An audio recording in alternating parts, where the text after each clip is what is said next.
Yay aylarının en sevilen ve serinleştirici meyvelerinden biri şüphesiz ki yemiştir. Bol sulu, şirin ve ətirli olan bu meyve yalnız susuzluğu yatırmır. Hem de organizm için tam bir vitamin ambarıdır. Bəs yemişin sağlamlığımıza hansı faydaları var? Onu kimler ve necə yeməlidir ki zərər görməsin? Bu videoda yemiş hakkında bilmediğiniz en vacib məqamları bölüşürük. İlk olarak yemişi zəngin tərkibindən başlayaq. Yemiş A, C ve B grupu vitaminləri, həmçinin kalium, magnezium və liflə zəngindir. İmmuniteti gücləndirir. Tərkibindəki yüksək C vitamini sayəsində immunitet sistemini dəstəkləyir və orqanizmi infeksiyalardan qoruyur. Zəngin lif tərkibi bağırsaqların fəaliyyətini tənzimləyir, həzm prosesini sürətləndirir və qəbzlik problemini qarşısını alır.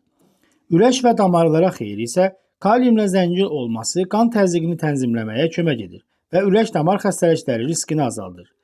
Dəri və gözə müsbət təsiri. A vitamini və beta karotin dəri hüceyrələrini yeniləyir, dərinin nəmliyini qoruyur və görmə qabiliyyətini gücləndirir.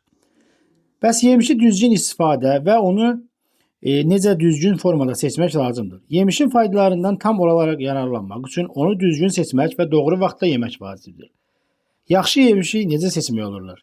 Yaxşı dəymiş yemişin saplaq hissəsindən xoş və şirin ətir gəlir. Əgər heç bir qoxu yoxdursa, deməli meyvə tam dəyməyib. Qabığı zədəsiz olmalıdır. Ölçüsünə görə isə ağır hiss olunmalıdır. Əlinizcə yüngülcə vurduqda boğuq səs gəlməlidir. Bəs yemişi nə vaxt və necə yeməli? Yemişi əsas yeməklərdən dərhal sonra yemək tövsiyə olunur. Çünki mədədə köp və həzmsizlik yarada bilər. Ən doğrusu onu yeməkdən 1-2 saat əvvəl və ya sonra tək başına istifadə etməkdir. Bəs yemişi kimlər və hansı halda ehtiyatlı olmalıdır? Hər faydalı qidada olduğu kimi, yemişin də həddindən artıq və yanlış istifadəsi müəyyən problemlərə yol aça bilər.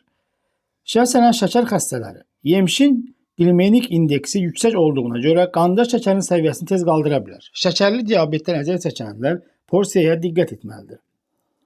Eyni zamanda mədə və bağırsağa həssaslığı olanlar həddindən artıq yedikdə ishal və mədə ağrılarına səbəb ola bilər. Su ilə birgə istifadə. Yemiş yedikdən dərhal sonra soyuq su içmək həzm sistemini pozub mədə pozğunluğuna gətirib çıxara bilər. Nəticə olaraq yemiş yay aylarında həm dadlı, həm də çox faydalı bir seçimdir. Qədərində və doğru vaxtda istifadə etdikdə orqanizmə sadəcə çox müsbət təsir göstərir.